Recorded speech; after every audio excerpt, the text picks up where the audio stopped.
Welcome to another episode of the Harder to Breathe podcast. I'm your host, Ryan Dusick. I was the founding drummer of the band Maroon 5, but I'm now a registered therapist, author, and mental health advocate.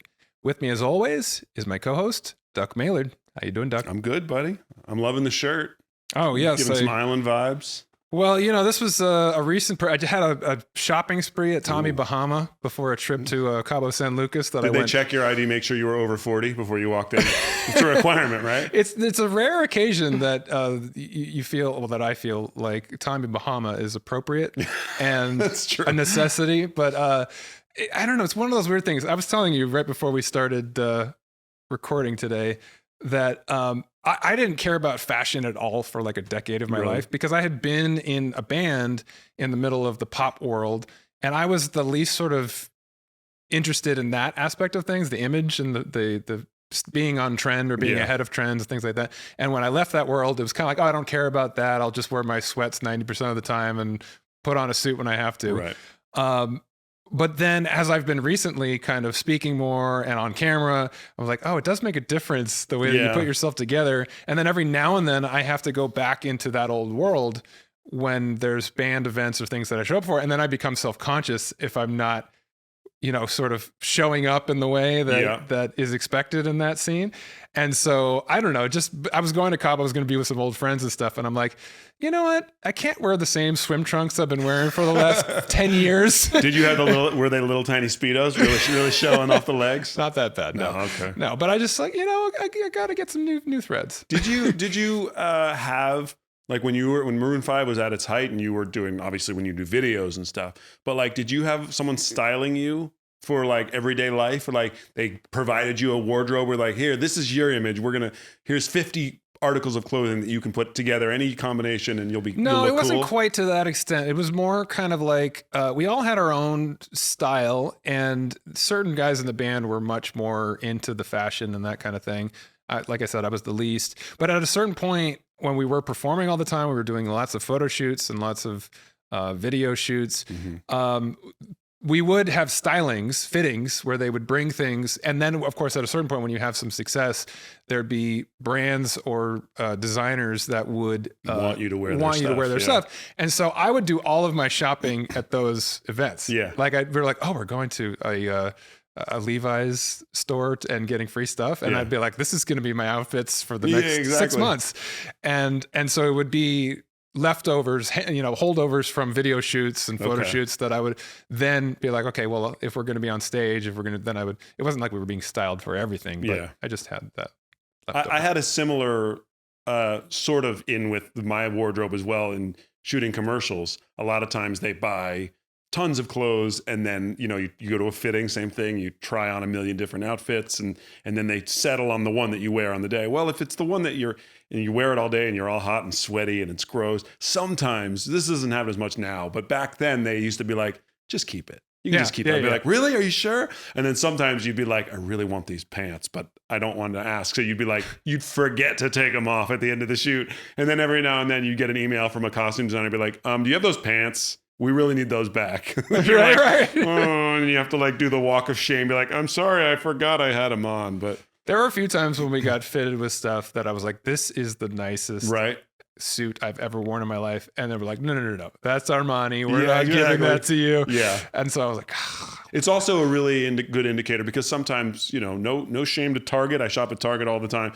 but like they'll put you in a Target shirt and you'll be like, okay. And they're like, let's try on this other one. And then they'll put on, it's like a John Varvatos, like plaid shirt. It's the same like style, same like pattern, but you'd be like, oh, like you can feel the $180 shirt versus the $19.95 Target shirt. You can feel it. I will admit that I'm not a fashion hound and it's not about being on trend, but when I put on some fancy stuff, I'm like, oh yeah, you could tell the difference. Right. Is this obnoxious? No, not at all. Because like I said, I'm talking about the Target side of it, but you know, it's actually a good sort of conversation about what's important to us as we get older. Like when you're in your 20s, maybe that is important and looking a certain way. And I think about it more now when I have less to do. Like I don't go to meetings. But I think about what I'm wearing like around my son's friends' families. Like, I don't want to look like the schlubby dad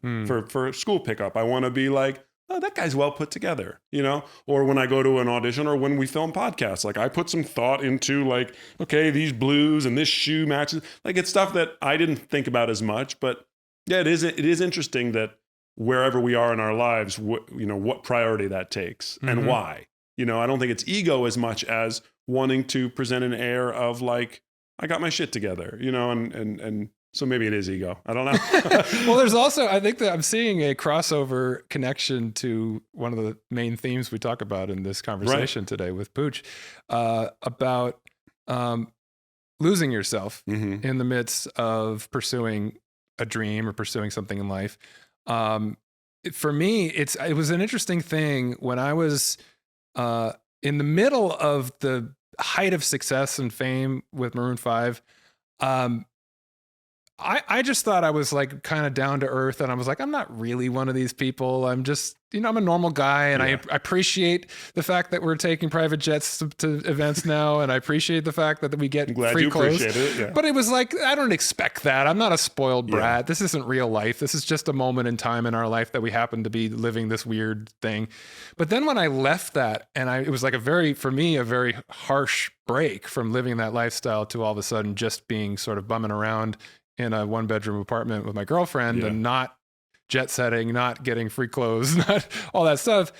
And I realized how much I had gotten wrapped up in it, even though it wasn't apparent to me at the time. Sure. I remember it becoming very important, like to me, like what kind of car I drove, and like just the conversations change. You know, when there's money involved, when there's a lot of eyes on you, and there's people wanting you to wear their stuff and all that stuff.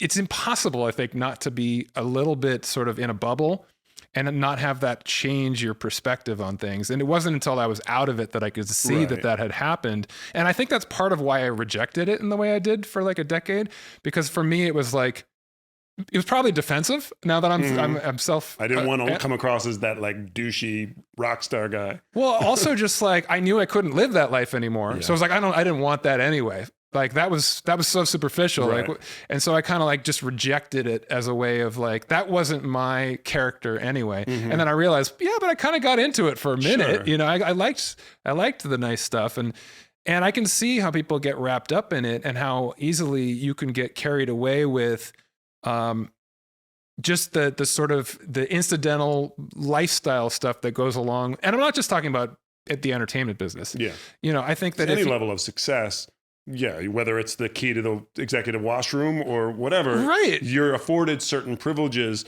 that, when you have lower levels of success, for lack of a better term, you just aren't given those same privileges. You know what I mean? Yeah. So I don't know what point I'm really trying to make, just other than being honest that I do recognize that it is hard to be objective sometimes when you're in the middle of that, but it is helpful to try to reflect just on what your values are and what actually really matters, because it is intoxicating to be in that place, whatever industry you're in. But I think it's also okay to, and I'm sure this goes away pretty quickly, but I think it's okay. And I think listeners would relate, because I know I would, to just acknowledging how cool it is. Like if you're a minor leaguer and you come up to the majors for the first time and you step into Yankee Stadium and you're like, holy shit. Like you're supposed to act like you've been there before. Yeah. You're supposed to act cool. You get your first hit, you smile.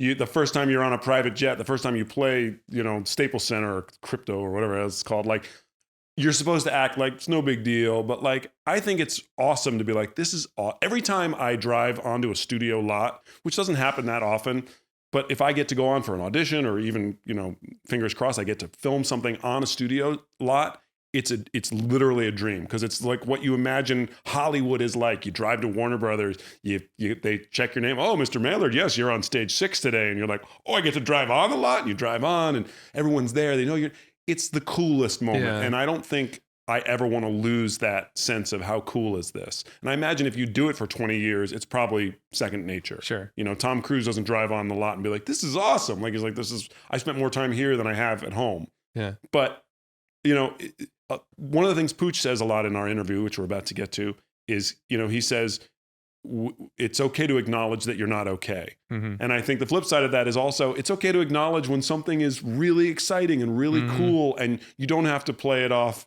like, it's no big deal. I've been here before. Like, I think it's awesome. And every time we get to interview somebody that's like a personal hero of mine or something, I think it's awesome. And I'm not going to be like, hey, good to see you. Like, I'm going to be excited to talk to that person and meet them. And so that's a regret of mine from the time that I was in the band, was that being a 90s kid, coming of age in the 90s, like the attitude very much was you're supposed to not really give a shit.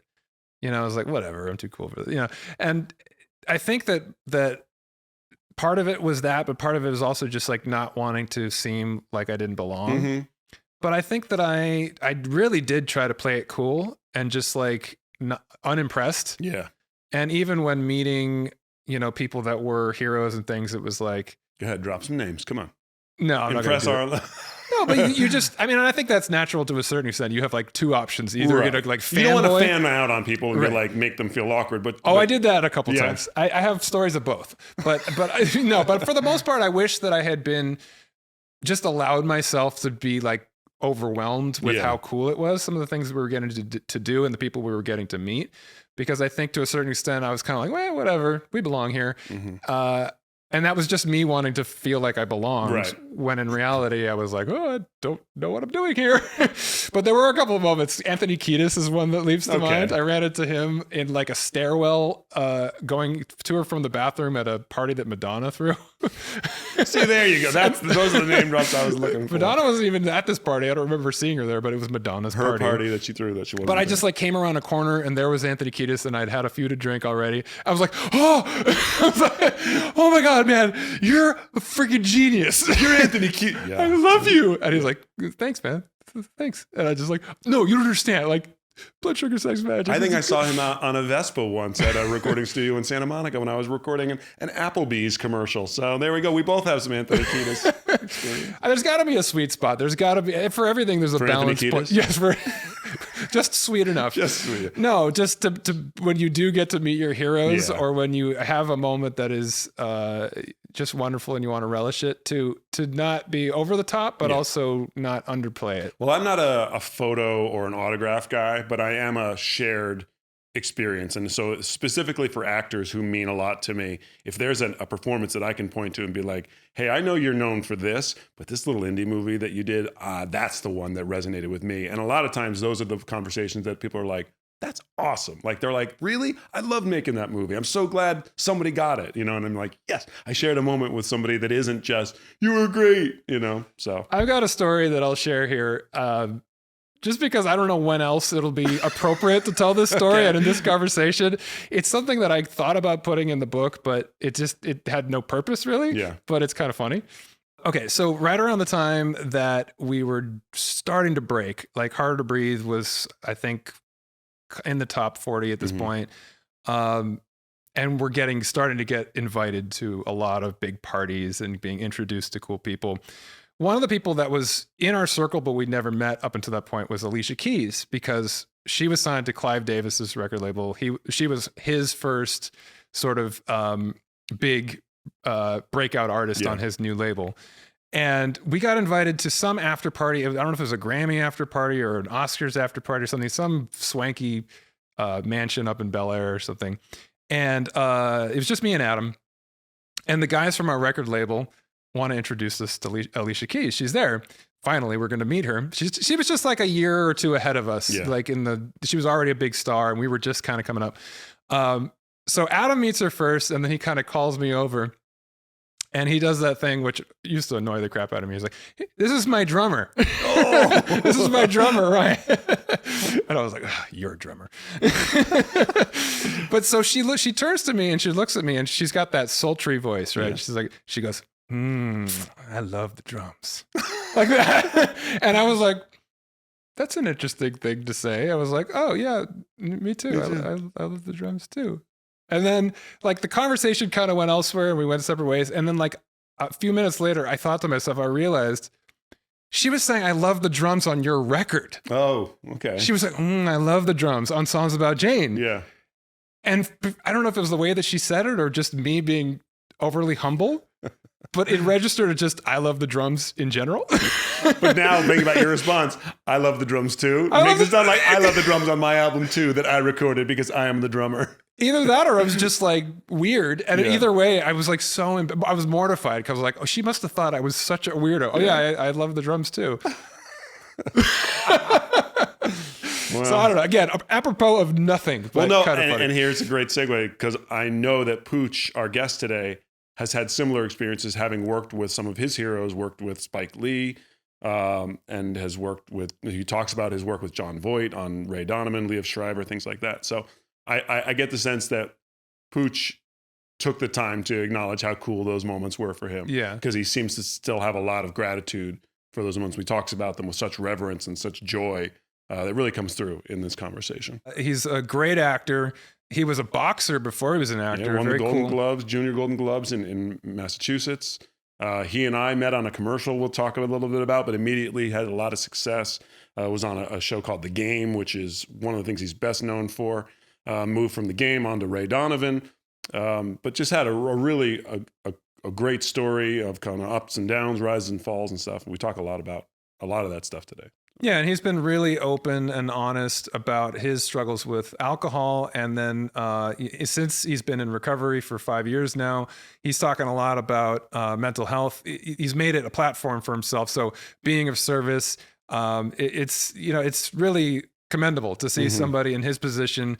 He doesn't have to be doing that stuff, but it's part of his recovery, I think, to be of service. So he has a lot to say, and we sit here and listen to a lot of really good stories. He's quite a storyteller, I'll say that. To the point where we didn't even get to kind of the full arc of the conversation, so we decided that we're going to have a part 2 at some point with Pooch, because there's so much more to get to. So this is part 1, hopefully, of 2 with Pooch Hall. It's a great conversation here on the Harder to Breathe podcast. Anything else you want to say before we jump into it? As always, drop us a line, hardertobreathepodcast@gmail.com. If you haven't done it yet, if a lot of people just listening to an episode here or there, subscribe on Apple Podcasts, Spotify, YouTube, things like that really help. Drop us a comment, leave us a review, rate and review. That stuff really helps. Goes a long way to getting the podcast put out there into, podcasts to watch, up and coming, things like that. So anything you can do to help support the podcast, we appreciate it. All right. Without further ado, here's our conversation with Pooch Hall on the Harder to Breathe podcast.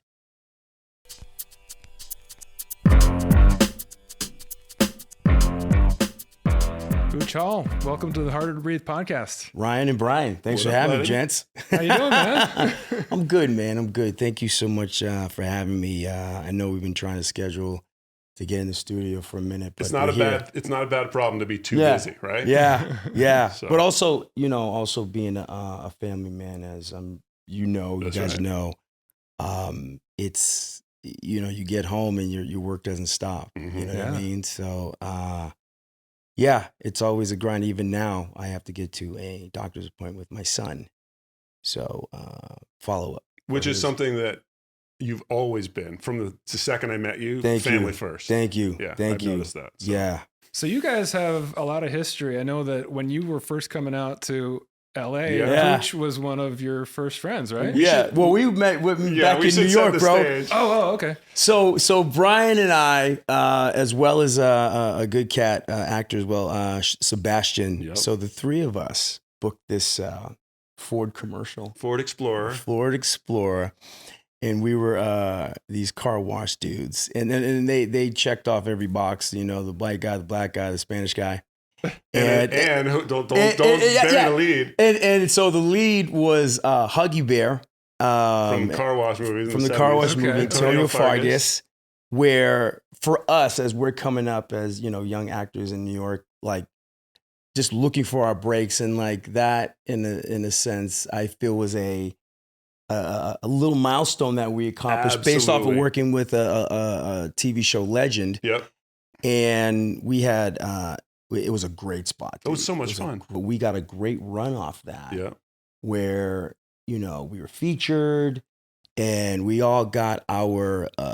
we all had a line. We all had like our own special. I remember I was like, you got that third row seat folding down, you get in there. It's like, when you buff it? Yeah, it's like butter.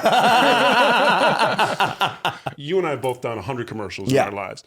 you're the only person that I met on a commercial that gave me your number, and we've stayed in touch. Yeah. When you moved to LA, you were like, brother, you got to come out here. You called me. We'd have late night talks, you know, and it means a lot. It meant a lot to me then. It means a lot to me now. Right on. That we go years without seeing each other. Yeah. But there's this shared history, and you've always been really supportive and really positive, and you took me to my first In-N-Out when I came to visit. You remember? Like, I was like, so what do you want to do, dude? He's like, In-N-Out. In-N-Out. You know what I mean? But it means a lot to me that it shows your character. It shows that you were a real guy back then. Because I thought, you know, because right after that, you had your Buddy Lee campaign. Then you were doing Miracles Boys. Then you were doing, like, you hit real quick after. Yeah. And I thought you were already a big star. And then I look back, we were on the same, we were just kind of getting started. That was like one of our first commercials. Yep.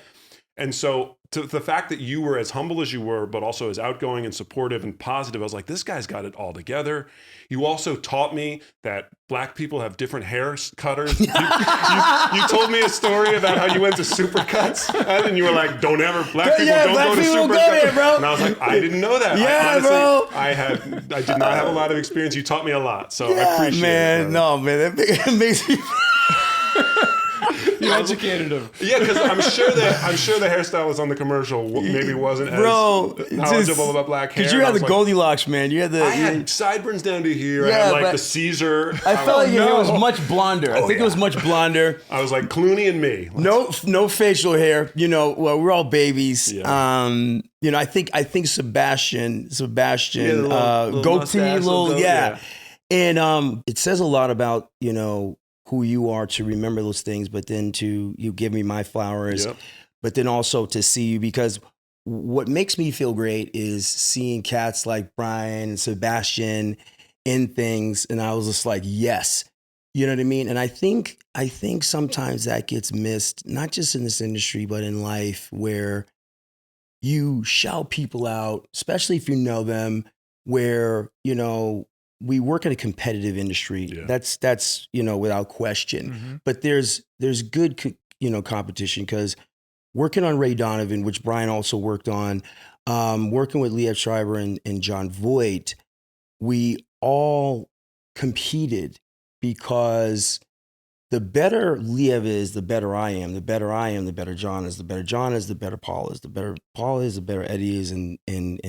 Dash and so forth. And, you know, when you realize what your purpose is, that you matter no matter what the job you get, then you're successful. You can't say, damn, I didn't get that 3-picture boring movie or whatever. I suck as an actor. But then you're looking at your resume. You're like, dude, you did this, you did this, you did this, you did this. Yeah. And then you work with this guy. Like, what are you talking about? Like, so having that humility is something I think is very important, that I think sometimes coming into this industry, people think that I have to be this. Now, there's nothing wrong with that, trying to reach for the stars.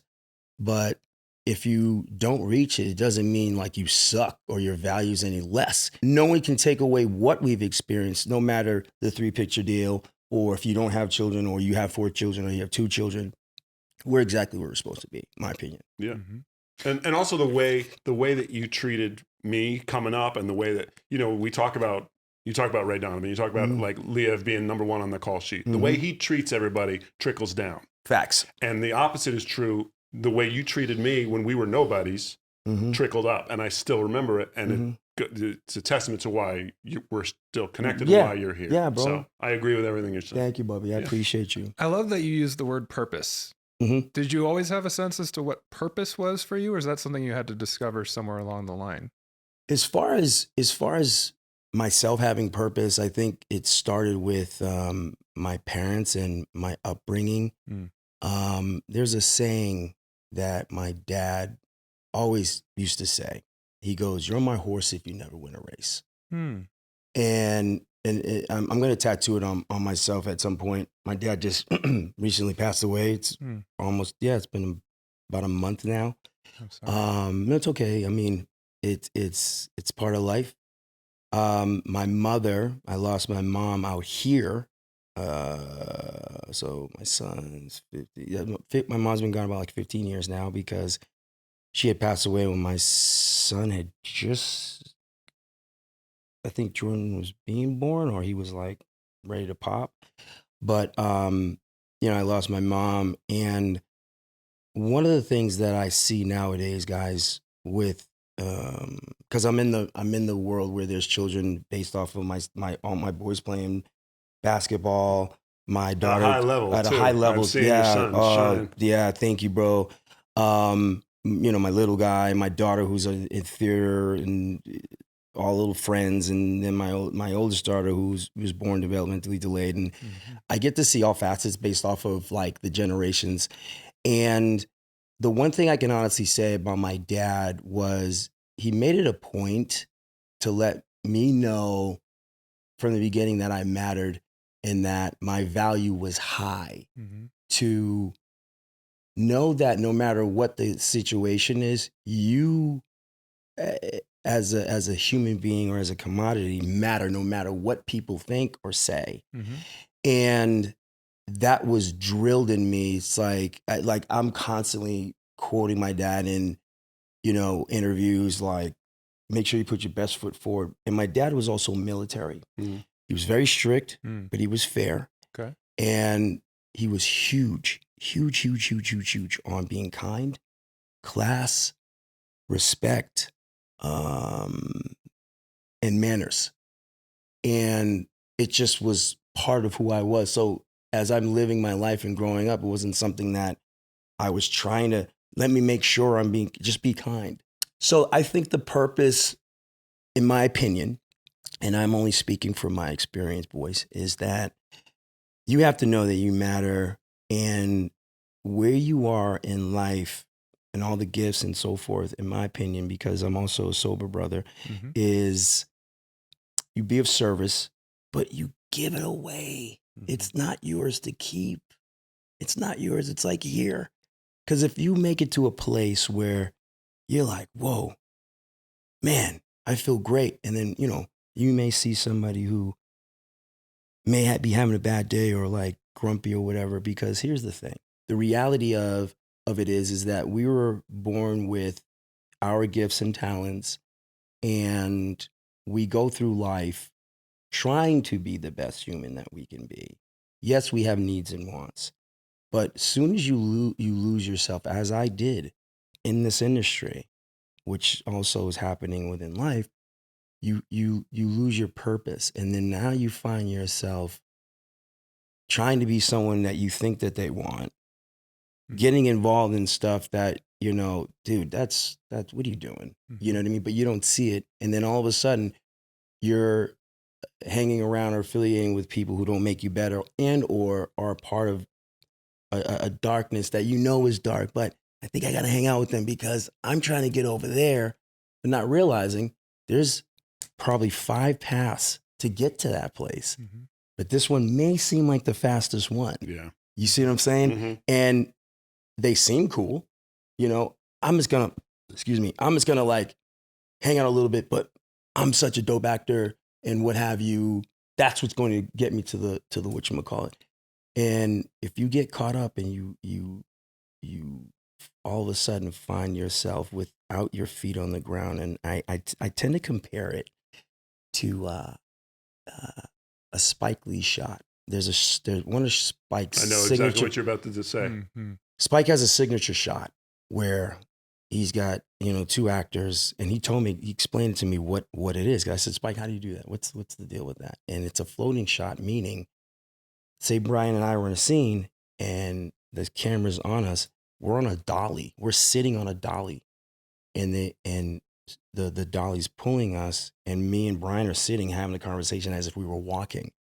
And when I lost myself and I lost my purpose, that's exactly how it felt. Because us on the dolly, you know, even if we wanted to, well, Brian, I'm going to go take this right while you go forward or whatever, you're going where the dolly wants you to go.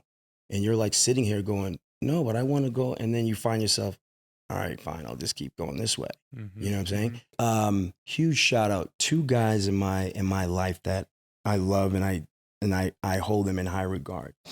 My man Sino, who is the director, also a therapist in Venice, but he's the director of the home group that I go to, as well as another cat named Cassidy, who was the director of the rehab that I went to. Cassidy goes like this. He was having a baby at the time. And we were having one of our sessions in rehab. And he goes like this, I want to share something with you guys. And he goes, and we're having a son. And he goes, my wife and I are heading to our third or whatever the last trimester appointment was. She's, ready to pop. Mm-hmm. And he's on the 405 and he gets cut off. And Cassidy's like no slouch. Like he's like 6'3", 6'4", great shape. And just a solid dude. And he gets cut off. He's chasing this car, whatever the car was, in traffic, like, this fucking guy's gonna kill someone. Whoa, whoa, whoa, whoa. And his wife goes, what are you doing? He's like, this guy's gonna kill us. You could have killed someone. She's like, based off of how you're driving, you could kill us. Mm-hmm. Meaning, what does that have to do with we're going to an appointment and we don't know if that person is driving his wife to or girlfriend to a doctor's appointment, or his kid got hit by a car and someone said, you better get to this. Or if he is a crazy dude or a crazy person and we're chasing him for what? To where we recognize our purpose is to do for others, to where she's like, your purpose is to be, this child's father, and my husband. And after 45 seconds to a minute, that guy's gone. Yeah. It doesn't matter. Yeah. So when you lose yourself, or you don't have those positive people to say, hey, Pooch, like, oh, let's take a time out. And you're like, whoa. And he goes, yeah. Because after 2 minutes, it was already gone. Mm-hmm. And it didn't matter. Then we went to the doctor's office. My son's healthy, a great thing. But he said, I lost myself chasing some person that I have no idea what their life is about or what's happening, to where you have to ask yourself, what would have happened if I caught up to him? Right. You guys live in California. I don't know how much you guys are watching the news, but the road rage in California right now, we are at the top of people getting killed, shot, and more people are carrying guns in their cars because of the fear of whatever. Mm-hmm. But, and we've probably been in situations where we accidentally did something and someone's giving us the finger and tried driving up on us and stuff like that. I've done it, in a sense, to where after getting sober, that shit doesn't bother me anymore, to where my apologies, and after 45 seconds to a minute, he or she's gone. Yeah. It's a great metaphor because, know, it's one thing to say, to worry about the things we can control and the grace to let go of the things that we can't. Mm-hmm. It's easy to say in theory, but there are times where, and I deal with it with my wife. My wife's very hot-headed New Yorker. Somebody pisses her off and you're in her book, I'm like, honey, what good is that doing you or them to hold on to that? She goes, it makes me feel good to be angry. Do you know what I mean? So I get it. There's a high that comes from bro. And to your point, based off of maybe, your wife's approach in a sense, not saying that's who she is. Right.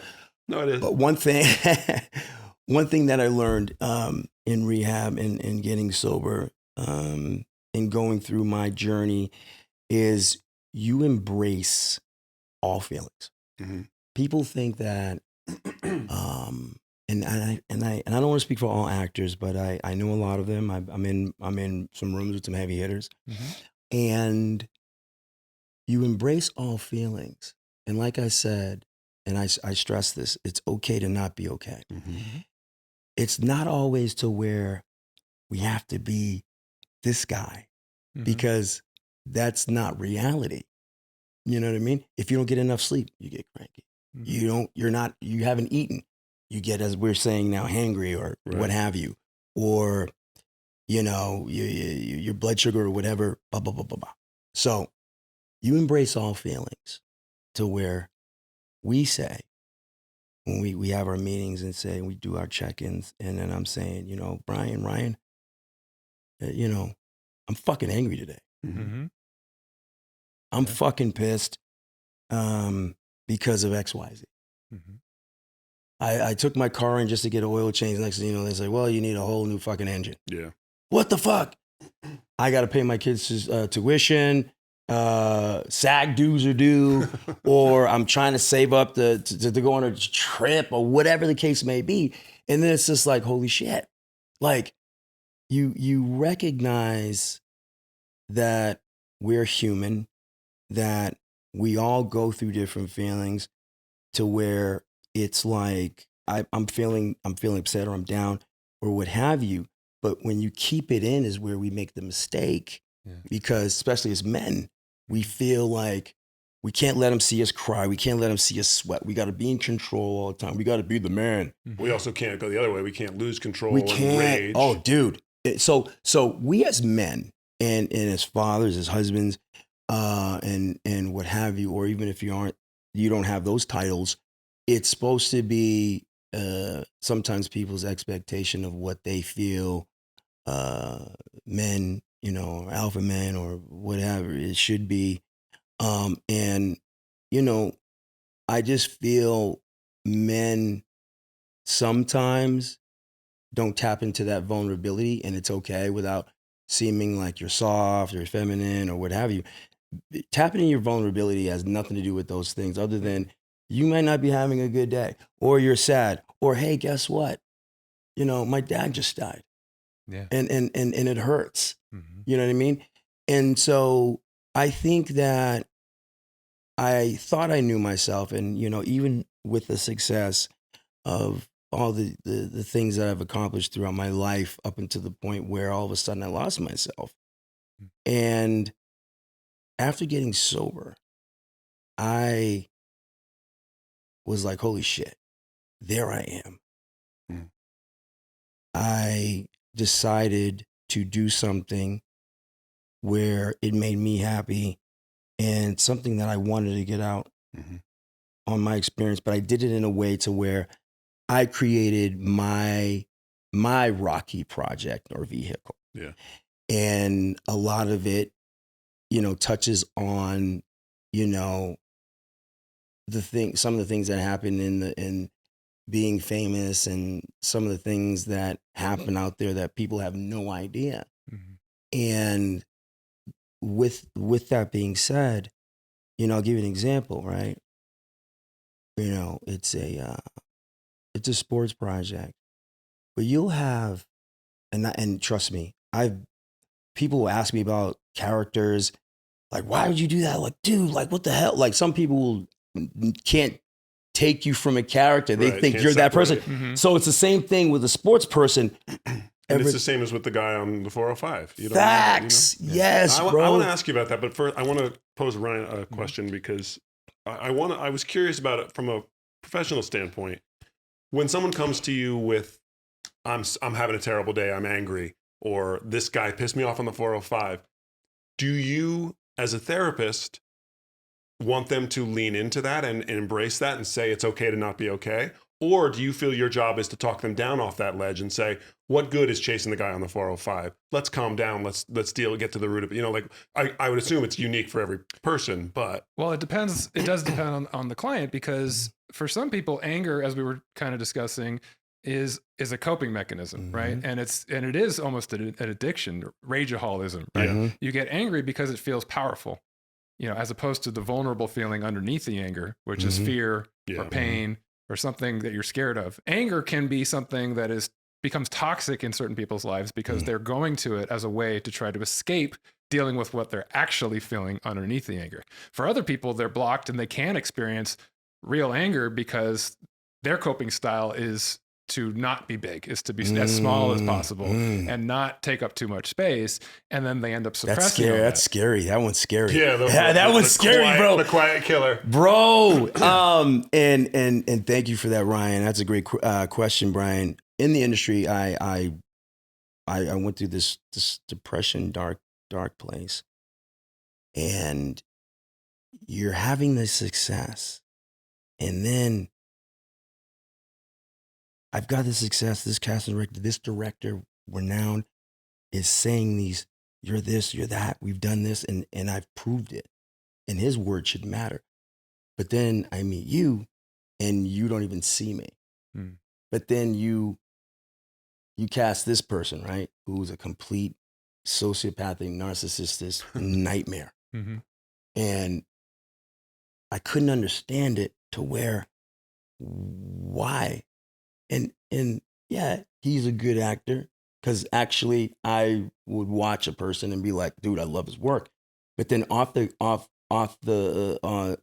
set, he's a fucking nightmare and not a nice person. And I used to be like, why wouldn't someone not would want that? And then I was like, okay. And so now when I speak at schools or theater classes or what have you, and the part that I had to learn, and I'm sure you have experiences too, Brian, as artists, we're like, dude, not to say that guy sucks, but I'm a better guitar, I'm a better actor. That's the take that you don't know what they may want, but I know what I can do. And then when you actually see the finished product, you're like, really? But then it's like, there's a lot of factors and tangibles that go into that we don't know, to where I said, oh, it's show business. There's some connections. There's something going on there that I have no idea that's their pick. Whether it's he has a deal or there's some kind of personal relationship. Right. There's I owe you or what have you. And there's things that shit you can't control. You can't control. Yeah. And I'm expecting, and not to like I believed in my own hype, but I'm expecting like, dude, and then you're telling me I'm your guy. My team's calling me. Right. They love We're you. doing fittings. They love you. And then I'm like, okay, so what's going on? I'm like, I don't know. Let me check in with them, right? And then sometimes you even feel like you're people in on the shit too. Like, everyone's conspiring. Yeah, dude. Like, you're like, is it me? Yeah. And what happens is when you lose yourself to that, and now you're talking about guys who are coming up to where we think it's just be the better actor, you get the job, you know what I mean? And work hard and blah, blah, blah. And I will never tell no, I like I tell my kids all the time, never not work hard. Put the work in. And there were so many things that are out of my control based off of the showbiz part, because I said, you know what? If it's just really about acting and performing, go do theater, go do a play. It doesn't even have to be on Broadway. If you want to perform, go do it in church. You know what I mean? But if there's something about the validation and the power of what Hollywood brings and being a part of the cool kids club, yeah, sure, it's addicted. It's kind of like, I want these motherfuckers to know who I am. But then I was like kind of expecting of things where like that I didn't get it. And so I was getting upset with keeping it suppressed to where I had no outlet, to where I started drinking, dude. And so as a recovering alcoholic, and when they hear my story, sometimes they would ask me questions after, like, did you like not drink when you were a kid? I was like, no, I was an athlete. I boxed, I played football. And my dad was so anti drinking, what have you, which I learned there was some issues that he had gone through with my grandparents. My his father was a real bad alcoholic. Okay. And so I realized there were issues with him at a younger age to where, like I said prior, my dad was strict but fair, but my mother drank. Okay. She drank, and to my knowledge, I don't believe she abused it, but from one time, they had this blow up, but she says, I'm grown. It's like there's no law that's telling me I can't have a glass of wine or a beer. But to my dad, it was like sacrilege. It was like taboo, and so we grew up like drinking alcohol was like bad. So what happened, my mother and my father's, his own narcissistic traits and what have you, and very alpha, very alpha. My mother's voice was suppressed to where he did not, as I gotten older, matured, and just kind of got my clarity from being sober, I was like, he didn't treat her as an equal. And on top of that, my brother and I, my sister was already out of the house, but my brother and I, like his two young bulls that were guys. We both did sports, my brother and I. And my mother, based off of her own childhood and, being the child of an alcoholic, so I'm a child of an alcoholic. My mother wasn't as hands-on as my dad was. Okay. And so to Brian's, what he had mentioned earlier about the things that I do as a father, I learned from my own dad, from both my parents, but mostly from my father. My dad would work construction, come home, cook, and still take me to the gym or the football practice, be there, come home, wake up, go to work in the morning. He's up at 5 a.m. And then he was always involved, and my mom wasn't, and it was not her fault. And we didn't understand that growing up as kids, because kids are impressionable and they're developing and learning, and they as far as the environment they grow up in, that's like they emulate what they see. Sure. And so I was anti-drinking drugs kid. If you smoke weed, you're a druggie. We've talked about that, how that was sort of a vibe. Up. Bro. Oh, he's a druggie. You know what I mean? Like, what's that smell? Oh, that's a drug house over there, bro. Yeah, So, I experienced that. And so when I, had this, went through this transition, when I had success on the TV show, The Game, which was on the CW, then went to BET, and we were renegotiating my contract, and we couldn't come up with a number. And so my team was like, all right, well, we're going to send you back out. And it was my dream job. Was making all this money. It was on the CW, I was in BET. I was a football player. We were at shooting in the Atlanta Falcons stadium. Like, oh man, biggest premiere in yes, history, 7.1 million viewers, more than Ray Donovan has ever had. We were in Time magazine. And so we're like, whoa. And in my mind, I'm like, fuck yeah, I'm on my way. Yep. Because, I was like the breakout and all that. And so when you get to that level, it's a job, it's a business. And it's no longer just about, Brian scored 50 a night in college to where you get over there. I just want you to rebound. Yeah. So you get in those positions and you're like, but I don't care what you did back then. Here, you're just gonna, Ryan's our guy. Ryan's our guy. And you're like, okay. And it's like, we have a problem? I was like, no. And then you're like, and it's like, you're in the league, you made it. You're like, but I'm not the man anymore. I'm not the man. And okay. And you have to figure out that transition. And that was something I didn't quite understand. Hey, it's actually a good transition because I know we're on a time crunch. I want to get to this stuff because it's really important to me. But something else is really important to me that's specific about that those dark times that you went through. Mm-hmm. Because, you know, we talk about our relationship, and I have to apologize to you because when you were going through a very public downtime, you were having some trouble, you got in some trouble. Yeah. I didn't know what to do. As a friend, I didn't want to reach out and be like, bro, I got you. I support you. I'm for, because I wasn't happy with what was happening, you know? Yeah. But I also feel like I wasn't there as a friend to be like, I don't support what happened, but I'm here. You know what I mean? Yeah. And I ended up doing nothing because I didn't know what to say.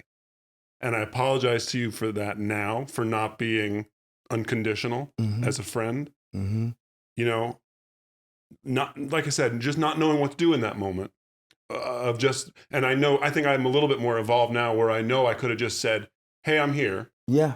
I'm not condoning what happened. I'm not rah, go drink, but I'm not condemning you. I know now, you know, what a disease alcoholism is and the decisions it can make you make. So I'm sorry for that. Oh, Bubby, you're good, You know what I mean?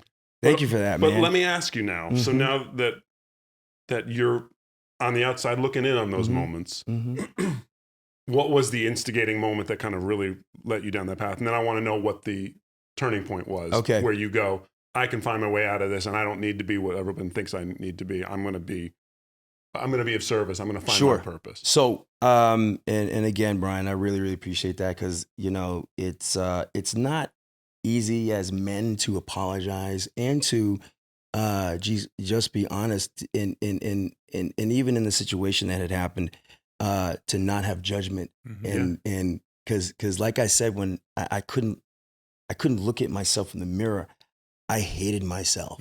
Now, imagine hating yourself, but then out there, everyone like loves you and like, Pooch! And it's so crazy too, Brian. You could probably imagine that. Oh my God. Right. Dude. So it's so funny too, because when you're in your addiction, you know it's happening, but you're like keeping it secret. And there's subtle messages because when you're a star and all this shit and people are used to seeing you a certain way, and then but you're constantly being photographed, constantly. So you have all this shame and guilt, but you're trying to put on this fucking costume to stay looking like the guy that they all fell in love with. Yeah. And then every now and again, you know, and trust me, you know, that's why it's definitely, you know, you got to be cautious and mindful about what you go and read about yourself or whatever. Though, you know, I'm not my best self. And people are like, damn, like, is he putting on weight? Like, he kind of looks like shit. Like, you know what I mean? I can only imagine Elvis at the time when he was going through his bullshit. But, you know, because Elvis went from this to this, and it was like, and seeing that. So as an alcoholic, and I used to be, and then I'm not exactly sure what happened with you during that time, but when you would read that, the fuck is he doing? What a fucking you fucking idiot. That's what I did. Like, really, dude? Like, with your kid in the car? And bro, trust me, I heard it all. Yeah. So I'm like, once I got sober, I realized I did that to me. And here's the thing, guys. When you're in your addiction, it's like, that wasn't the first time I've driven intoxicated with my kids in the car. But I am not ashamed of saying that now. Is wrong and as fucked up it could be. But when you get hit with that, whether it's like you're calling out for help or you're so lost, dude, that I swear to God, the only time I looked in my mirror was getting ready for a scene. And now, mind you, I was still filming at the time. I couldn't look at myself as a person. I was looking at myself as my character. But then after that, it's so weird. I couldn't look at myself. And then if I did, I hated myself. And then you drink more. And then I couldn't stop, you know? And then at home, it starts affecting your home life. And then you're trying to be like this out there and nah. And I'm like, what the fuck? What is this? Now, I always said, excuse me, I'm never going to become what my mother was. Mm. And then I'm realizing I'm becoming what my mother was, worse. Mm. And bro, let me tell you something. And then being an alcoholic with money. Oh, yeah. I'm such a fucking piece of shit, dude. Like, I hit sideswiped cars, kept going. And so what I did to avoid the insurance shit, I would just pay to have my car fixed. Mm-hmm. And it got so dark. And here's where it really started getting bad, because it started to bleed into work. Sure. Yeah. And my first like, hey, what are you doing? Was and to this day, he's actually working with me right now. Is John Rad. I love John Rad. He is the human version of Mr. Incredible, executive producer on Ray Donovan. New Yorker, like mob type of persona, but a sweetheart. I crashed my car that was like bad. And I said, they go, Pooch, this is totaled. I go, no. I go, you gotta fix it. They go, dude, it's gonna be like, you're looking at probably 8 to 10 grand. I go, fix it. He goes, well, 2-3 weeks. I said, fuck it, just do it. So I go to John Rad. I says, hey, Rad, I just, somebody hit my car. Fender bender. Yeah. I go, do you guys could you, get a loan for me or whatever? Do this. Why would you need a car? Here's the thing in Hollywood, dude. When you're on top, you don't want for shit. So they gave me a picture car, a brand new Chrysler 200. You can still smell the plastic. I drove a Chrysler 300. 300, sorry. Right. Rad gives me a Chrysler 200. You still smell the plastic. You still had a little plastic in the rug where you. And I was like, "Thank you, John. I appreciate it." I said, and I was such a liar. I was like a week. Just take your time. Blah, blah, blah. I mean, we know where you work. And John's like, "Fuck, great." How I was able to manipulate the alcohol was I was constantly in the gym, because people, when I used to play basketball and work out, people could smell the alcohol on me, and I would work out, drink tons of water, sweat it out. I was at the gym, and I was going to the gym, intoxicated, in the picture car. Fuck you, fuck it. I'm swearing at myself, calling myself all types of names. Like, the fuck is wrong with you? I fucking crashed the picture car. And it was on the passenger side. I'm like, fuck. So I had to go to work the next day. So I pull in, and I hit it. I had it between a semi. I parked real close, but kind of like a way where I don't think anyone's gonna see it, right? So I'm in my fucking trailer, and I'm just not me. I hear a knock. Yeah. I think I was actually almost falling asleep. Pooch, John. I said, yeah. And I'm getting up. I'm like trying to fix myself. He comes in. And now Rad's like 6. If you saw me, I know you know him because he's always on set. Big dude. Like 6'6", 300. But not like that. Like Mr. Incredible. And he's looking at me. He goes, you all right? I saw the car. Oh, yeah. Oh, man. Some guy hit me at the gym, John. He said, no, don't worry about it. Are you all right, though?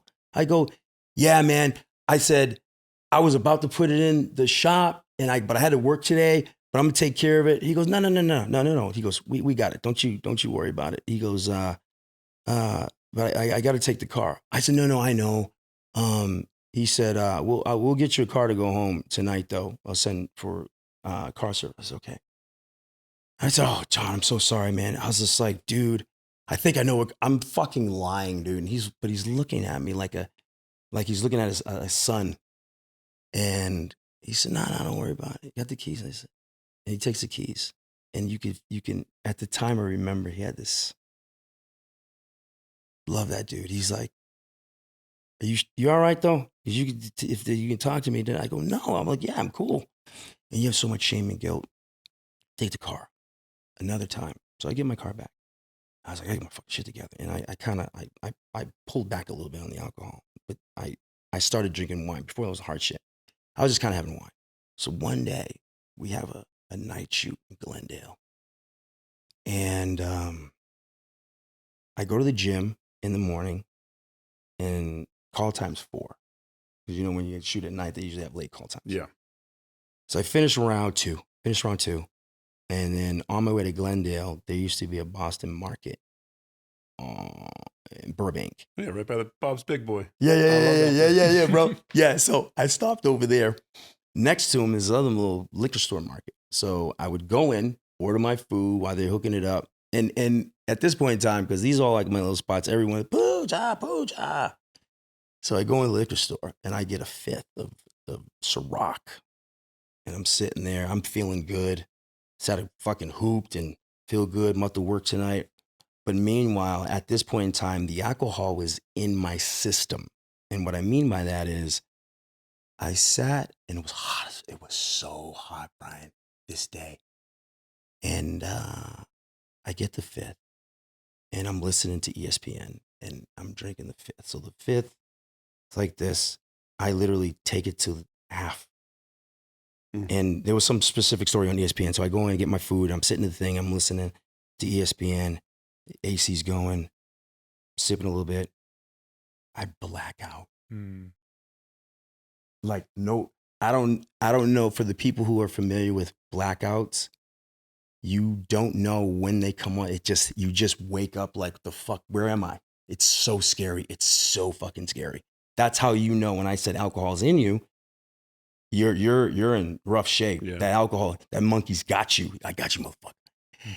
And so I wake up and I look at the fucking time, bro. My call time is 4:00 in Glendale. Yeah. It's 4:45 on Ray Donovan. I wake up and I'm looking at the thing. It's like 12 text messages. and as soon as I look at the thing, and then it rings right, and it's my agent, Pooch. I go, yes. Where are you? I go, oh my God. I go, my alarm didn't go off. Okay, but are you all right? This is my agent, it's Marnie. And I go, yeah. Okay, because, yeah, okay. Get to work, because I'm trying to figure out like where you are. I go, yeah. 4:45. I'm in Burbank going to Glendale. Friday, rush hour. I don't get to set until 6. Ooh. And we get to so you get to base camp, and then you got to go drive like 10 minutes to thing. I'm like, bro. I finally get to the thing, right out of the gate. I get in there like, dude, like, so, I can't remember his name. He goes, yo, dude, like, you're out. Like, yeah, dude, I'm just bullshit. And he goes, yo. So he's like, all right, well, start getting ready. He comes back to me, right?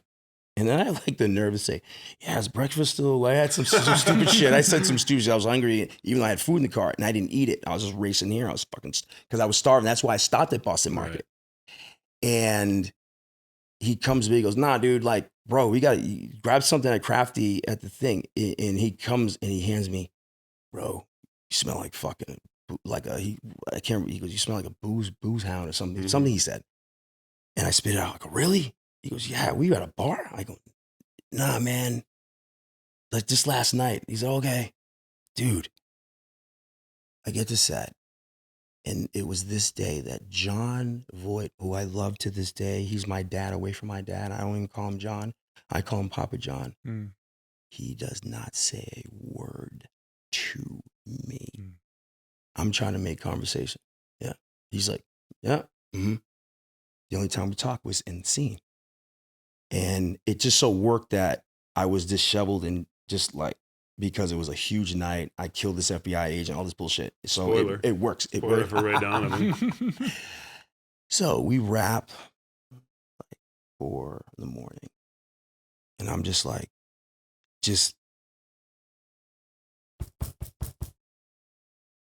I go, yeah. I open the door. It's Voight. And he's already a presence.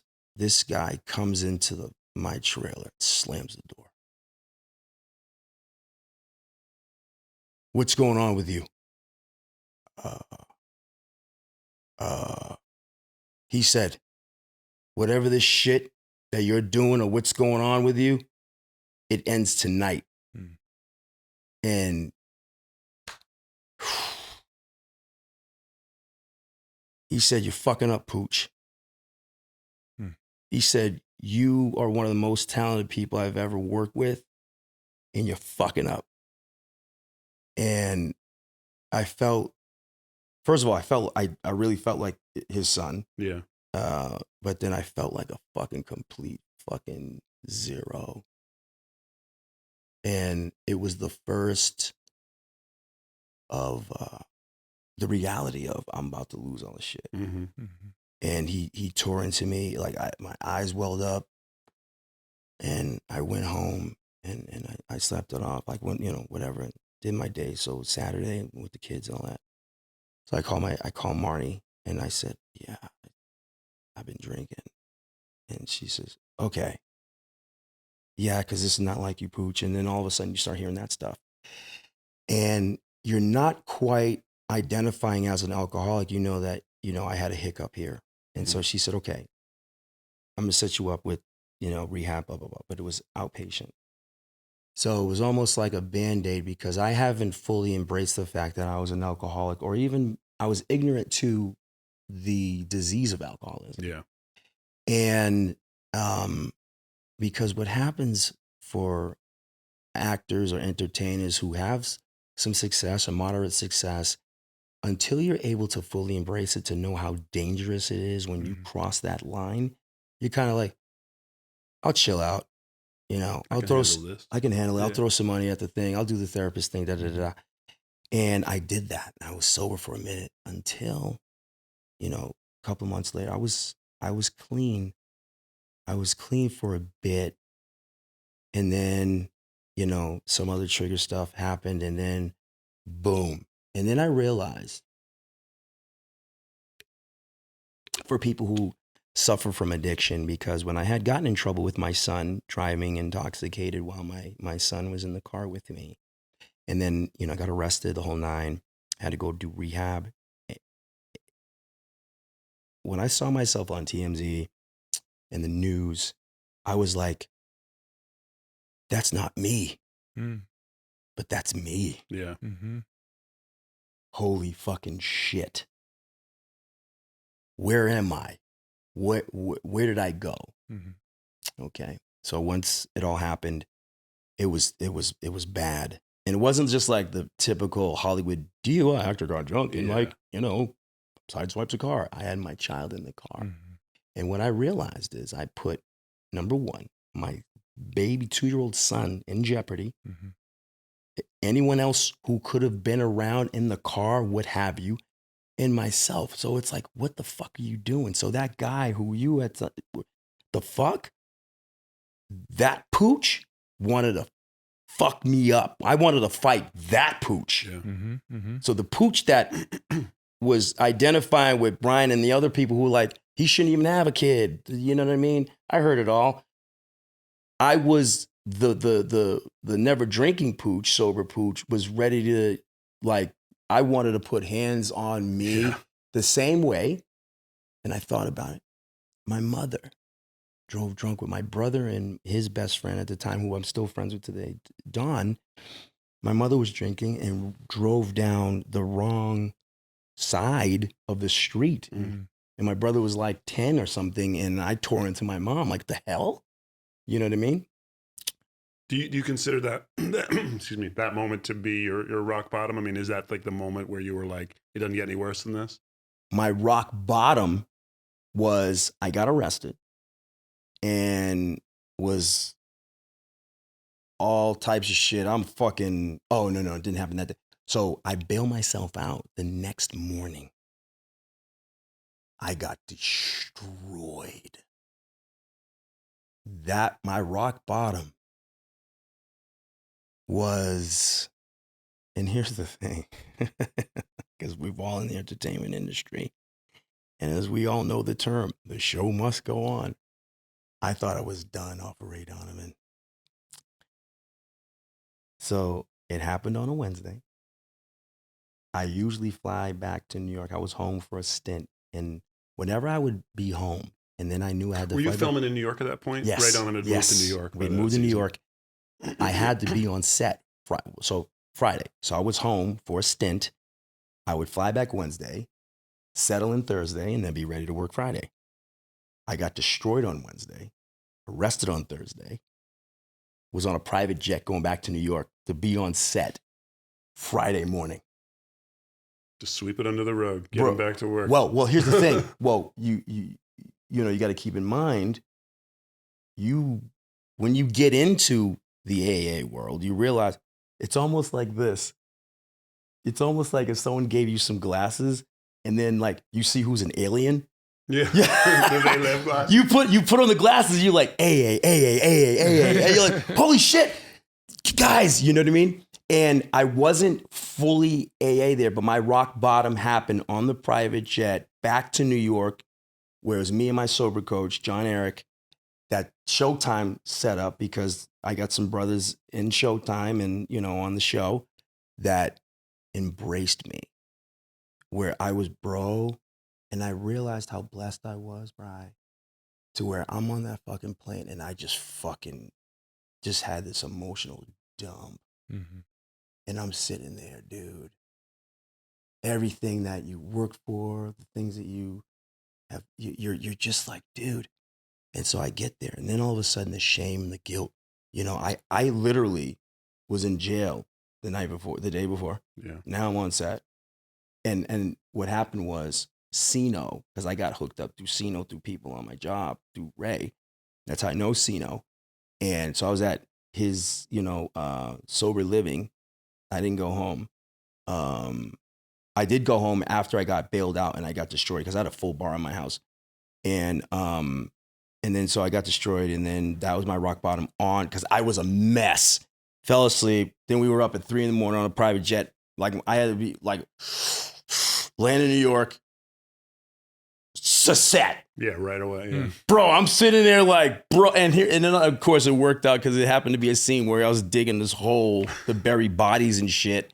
And there's a great picture that they took that floats around on the internet between my director and David Hollander at the time.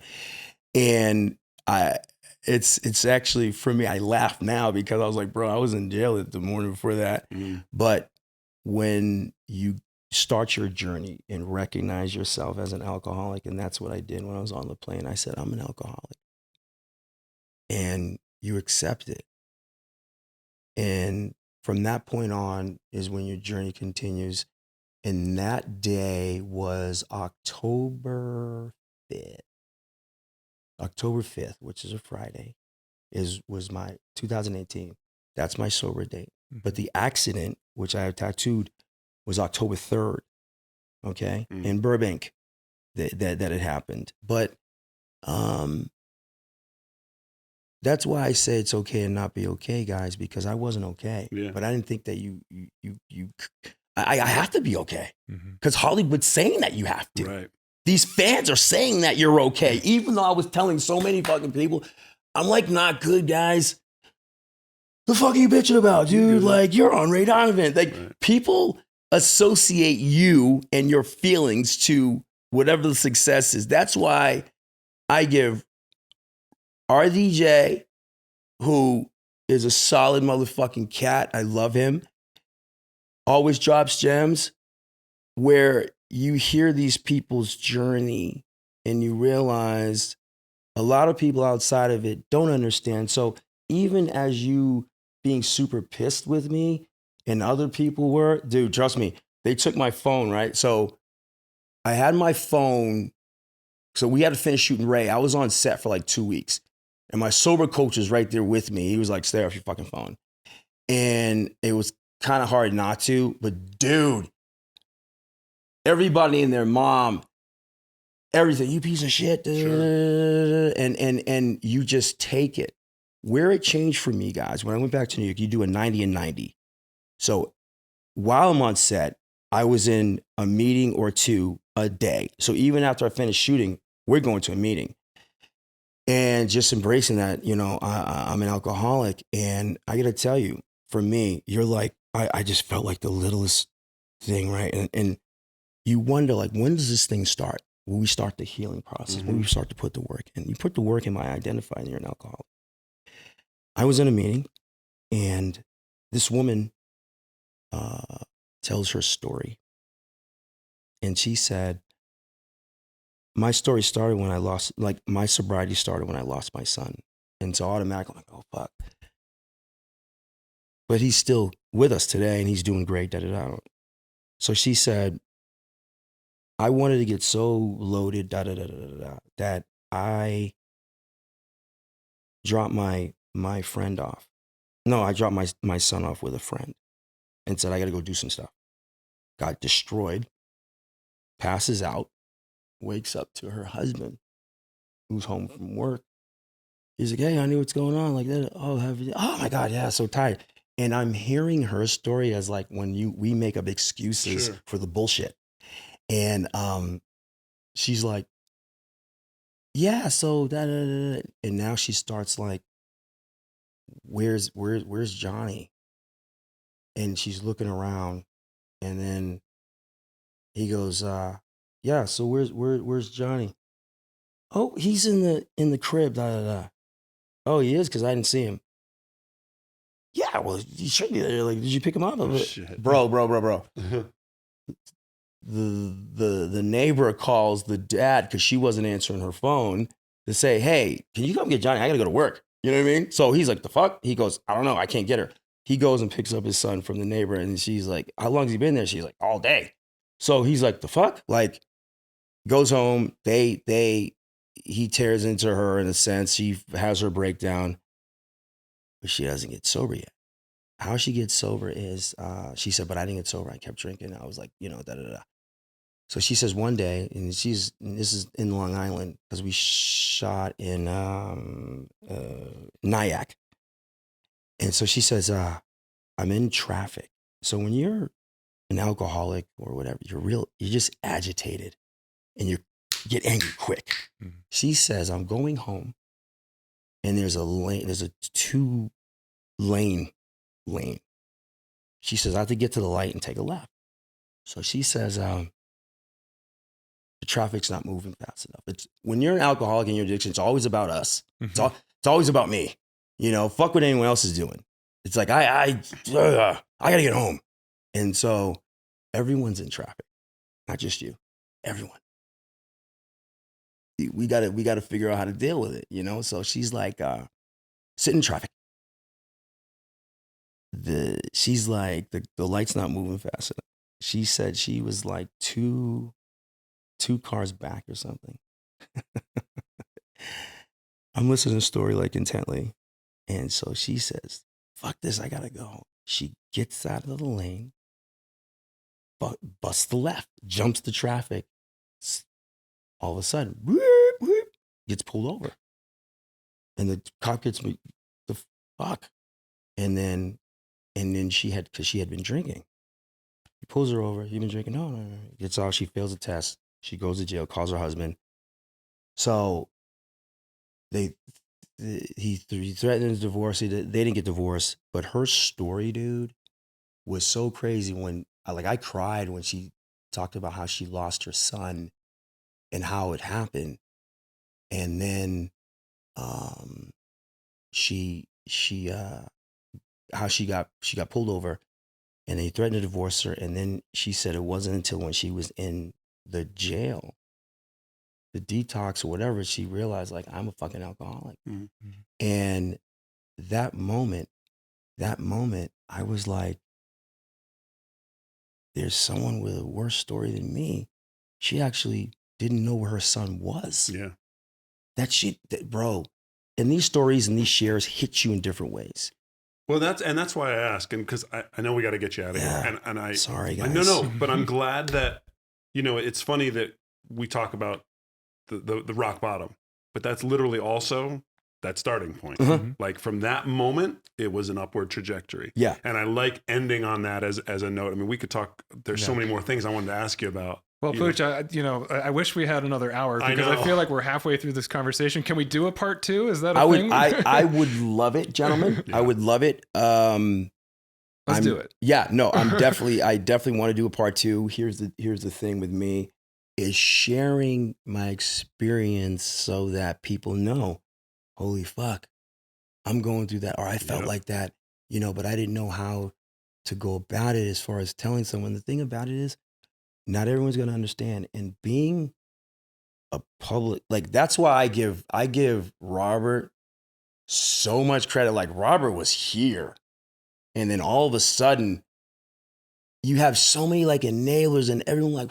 This is Robert Downey Jr. Robert Downey Jr. Who aren't hot friends with him. Bro. Go hang out at the compound. But that's the thing, dude. That's the thing.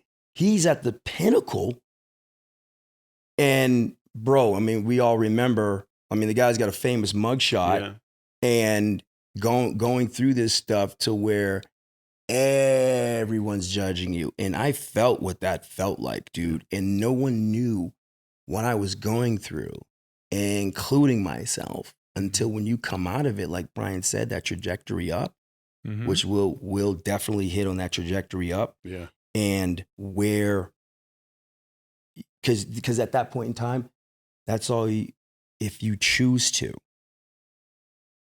that's the only place to go. Yeah. Because I do know, experience with family, that if you don't make that choice to go up and you stay down here, that darkness becomes black. Yeah. To where he or she's no longer with us. And I've lost a lot of friends, especially during COVID and just throughout, where I feel mental health will come in because it plays a part, based off of when you use coping mechanisms or self-medicate because of suppressed feelings and resentments and confusion and fear. Yeah. That'll be our focus for part 2. We got to do it. All mental health. Well, I want to make a point to try to wrap this conversation up because I think that, the theme earlier on that we kind of touched on was losing yourself, in particular in this industry, which not everyone that's listening to this is in this industry. Sure. But I think that everyone that's listening can relate, whatever industry they're in, to the idea of losing yourself. And so I think that when you talk about those moments in life when you get off the rails, or the thing becomes more important than yourself, your authenticity, the things that matter to you, your character, your values, that's when the work is really necessary. Because life is, it's easy to be sober. It's easy to have healthy coping styles and stuff when everything's going good. Right. But when things become challenging, even in sobriety, that's when we're tested most. Absolutely. And that's when we learn the most about ourselves. And that can be a really scary time, but it can also be a moment of opportunity to grow.